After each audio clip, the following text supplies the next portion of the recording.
Film किस्से bye Rakesh में आपका स्वागत है।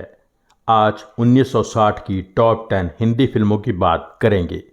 एपिसोड बहुत लंबा ना लगे इसलिए टॉप 10 फिल्मों की बात 2 एपिसोड में करेंगे। आज पहला पार्ट आपके सामने पेश होगा जिसमें 10वें नंबर से लेकर 6ठे नंबर तक की 5 फिल्मों की बात करेंगे। अगले एपिसोड में 5वें नंबर से पहले नंबर तक की टॉप 5 फिल्मों की बात करेंगे।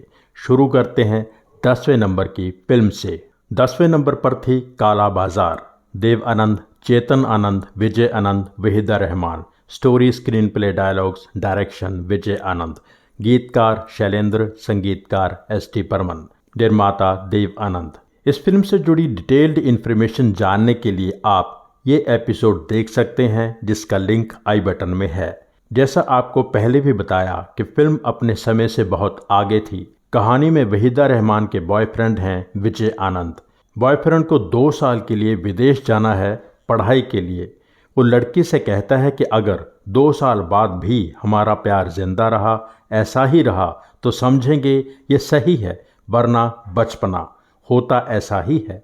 2 साल बाद लड़का किसी विदेशी लड़की से प्यार करने लगता है और लड़की यहाँ किसी और लड़के से प्यार करने लगती है। इस तरह का स्ट्रक्चर उस दौर की फिल्मों में नहीं होता था। बाकी आप जानते ही हैं कि फिल्म ब्लैक मार्केट की बात करती है। ब्लैक मार्केट से इकट्ठा किया धन लेकर जब रघुवीर यानी देव आनंद अपने घर पहुंचता है तो देखता है कि उसकी माँ और बहन भगवान की मूर्ति के आगे गा रही हैं, ना मैं धन चाहूँ ना रतन चाहूँ, तेरे चरणों की धूल मिल जाए तो मैं तर जाऊं, शाम तर जाऊं, हे राम तर जाऊं। गाने की हर लाइन कमाल है और रघुवीर के मन पर चोट करती है कि जो वो कर रहा है वो सही है। एक दिन वो एक लड़की को सिनेमा की टिकट्स फाड़ते देखता है सिर्फ इसलिए कि वो ब्लैक मार्केट से ली गई थी और लड़की इस बात पर अपने बॉयफ्रेंड से नाराज हो जाती है। यहाँ रघुवीर को और भी गहरी चोट लगती है कि ईमानदारी का कॉन्फिडेंस ही अलग होता है। फिल्म से जुड़ी बहुत सी खास बातें उस स्पेशल एपिसोड में बताई गई हैं।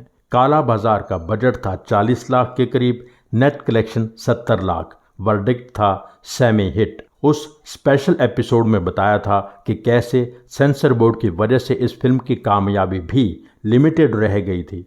गुजरते समय के साथ काला बाजार कल्ट फिल्म बन गई। 9वें नंबर पर थी फिल्म कानून। अशोक कुमार, राजेंद्र कुमार, नंदा। स्टोरी राइटर सीजे पावरी, डायलॉग्स राइटर अख्तर उल ईमान, म्यूजिक सलील चौधरी, निर्माता निर्देशक पी.आर. चोपड़ा। उस दौर में अशोक कुमार का किसी फिल्म में होना ही ये कन्फर्म कर देता था कि ये कोई साधारण फिल्म नहीं है।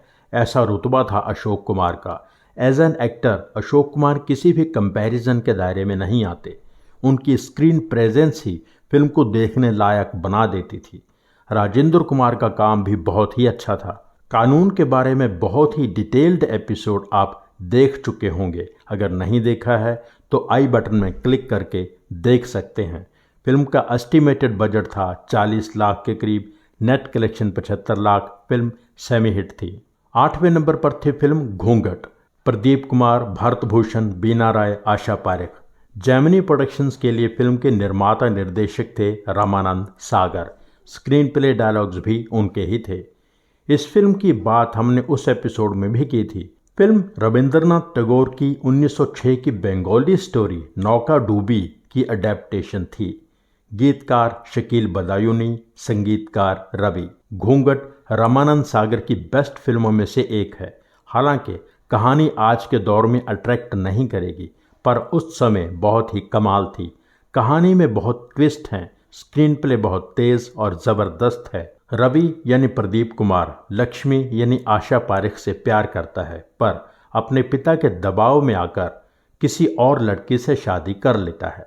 डॉक्टर गोपाल यानी भारत भूषण की शादी पार्वती यानी बीना राय से होती है। यहाँ इम्पॉर्टेंट बात यह है कि इधर डॉक्टर गोपाल ने अपनी पत्नी की शक्ल नहीं देखी है, वहाँ रवि ने अपनी पत्नी की शक्ल नहीं देखी है। वजह है घूंघट। सब लोग ट्रेन में ट्रैवल कर रहे हैं, ट्रेन का एक्सीडेंट हो जाता है, रवि की पत्नी मर जाती है। डॉक्टर गोपाल को लगता है कि जो मरी है वो मेरी पत्नी है। रवि को गोपाल की पत्नी बेहोश मिलती है। रवि उसको अपनी पत्नी समझकर घर ले जाता है। एक्सीडेंट में रवि के पिता की मौत हो चुकी है। पार्वती से बात करके रवि समझ जाता है कि ये मेरी पत्नी नहीं है।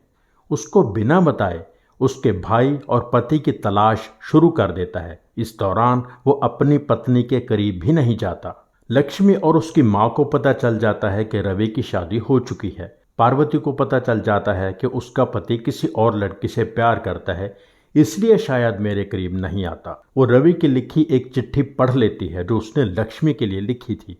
उस चिट्ठी में सारी सच्चाई लिखी है कि क्या हुआ था। चिट्ठी पढ़ के पार्वती समझ जाती है कि असल में मैं रवि की पत्नी नहीं हूँ, फिर भी मैं इतने दिन तक इस घर में रही हूँ। वो अपनी जान देने की कोशिश करती है, पर डॉक्टर गोपाल और उसकी माँ उसको बचा लेते हैं। वो अपना नाम जमुना बताती है। वो उनके घर में चली जाती है।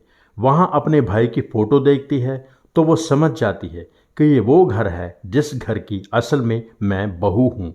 पर मेरी पवित्रता पर कौन भरोसा करेगा? इतने दिन तक मैं किसी और आदमी के घर में उसकी पत्नी बन के रही हूँ, इसलिए फिलहाल वो चुप रहना ही बेहतर समझती है। बहुत उतार चढ़ाव के बाद सब किरदार अपनी सही जगह, अपने सही रिश्तों के पास पहुंचते हैं। किरदारों की सोच को जस्टिफाई करने के लिए फिल्म के डायलॉग्स बहुत ही अच्छे लिखे गए हैं। फिल्म के 2 गाने बहुत ही जबरदस्त हैं, बहुत पॉपुलर हैं। राग शिवरंजनी पर आधारित लागे ना मोरा जिया, सजना नहीं आए हाय, और राग भैरवी पर आधारित मोरी छम छम बाजे पायलिया, आज मिले हैं मोरे सांवरिया। बीना राय का रोल ही सबसे ज़्यादा इम्पॉर्टेंट था। उसी किरदार को सब तकलीफ़ें झेलनी पड़ती हैं। बीना राय का काम भी बहुत अच्छा था। हमने पहले भी बताया था कि बीना राय को इस फिल्म के लिए best actress film fair award मिला था और बहुत लोगों को लगा था कि ये अवार्ड मधुबाला को मुगल आजम के लिए मिलना चाहिए था। घूंघट का एस्टिमेटेड बजट था 40 लाख, नेट कलेक्शन थी 80 लाख, फिल्म हिट थी। 7वें नंबर पर थी film love in Shimla. Joy Mukherjee की ये पहली फिल्म थी। साधना की भी पहली हिंदी फिल्म थी एज हीरोइन। निर्माता जॉय मुखर्जी के पिता एस मुखर्जी थे। बैनर था फिल्मालया। स्टोरी और डायरेक्शन आर के नैयर। स्क्रीन प्ले डायलॉग्स आगा जाने कश्मीरी। गीतकार राजेंद्र कृष्ण, संगीतकार इकबाल कुरैशी। पहले भी साधना और आशा पारेख के एपिसोड्स में इस फिल्म के बारे में बताया है कि साधना को दिल दे के देखो से हटाकर कैसे आर के नैयर ने इस फिल्म से लॉन्च करने की ठान ली थी, क्योंकि तभी से आर के नैयर साधना से प्यार करने लगे थे। सोनिया यानी साधना अपने पेरेंट्स की मौत के बाद अपने चाचा चाची के साथ रहती है। चाचा किशोर साहू, चाची शोभना सामर्थ। आप जानते ही होंगे कि शोभना सामर्थ फेमस फिल्म स्टार नूतन और तनुजा की माँ थीं। चाचा चाची की बेटी शीला यानी अजरा खूबसूरत लड़की है और उसका एक बॉयफ्रेंड है देव यानी जॉय मुखर्जी। सोनिया को हमेशा यही जताया जाता है कि तुम सुंदर नहीं हो, अप मार्केट नहीं हो, तुम्हें शायद ही कोई लड़का मिले। पर सोनिया दबके नहीं रहती, हमेशा हर बात का जवाब देती है। बात यहाँ तक आ जाती है कि सोनिया शीला से कह देती है कि मैं तुम्हारे ही बॉयफ्रेंड को इम्प्रेस करके दिखाऊंगी। सोनिया की दादी उसकी मदद करती है, उसका मेकओवर करके पूरा लुक चेंज कर देती है। सोनिया देव को जीतने में कामयाब हो जाती है। कहानी में काफ़ी मोड़ आते हैं, एक जगह कहानी सीरियस भी हो जाती है, पर फाइनली सब लोग सोनिया और देव के प्यार को कबूल कर लेते हैं। साधना फिल्म की जान थी। दोनों लुक में साधना पर्दे पर छाई रहती हैं। फिल्म में गाने बहुत हैं और फिल्म के लाइट मूड के हिसाब से सब गाने ठीक थे। फिल्म का बजट था 42 लाख के करीब, net collection 85 lakh, film hit थी। 6ठे नंबर पर थी फिल्म दिल अपना और प्रीत प्राई। राजकुमार, मीना कुमारी, नादिरा, गीतकार शैलेंद्र और हसरत जयपुरी, संगीतकार शंकर जयकिशन, लेखक निर्देशक किशोर साहू, निर्माता कमाल अमरोही। सुशील वर्मा यानी राजकुमार शिमला के हॉस्पिटल में एक सर्जन है। हॉस्पिटल में आई नई नर्स करुणा यानी मीना कुमारी और डॉक्टर वर्मा एक दूसरे की तरफ अट्रैक्ट होने लगते हैं। डॉक्टर वर्मा अपनी माँ और बहन के साथ कश्मीर जाता है, जहाँ उसकी माँ उसकी शादी कुसुम से कर देती है, यानी नादिरा से कर देती है, क्योंकि कुसुम उस इंसान की बेटी है जिसने डॉक्टर वर्मा की पढ़ाई का खर्चा दिया था। करुणा को पता चलता है कि डॉक्टर वर्मा और कुसुम की शादी हो चुकी है। उसका दिल टूट जाता है, पर डॉक्टर वर्मा कुसुम से ज़्यादा करुणा को ही इम्पोर्टेंस देता है।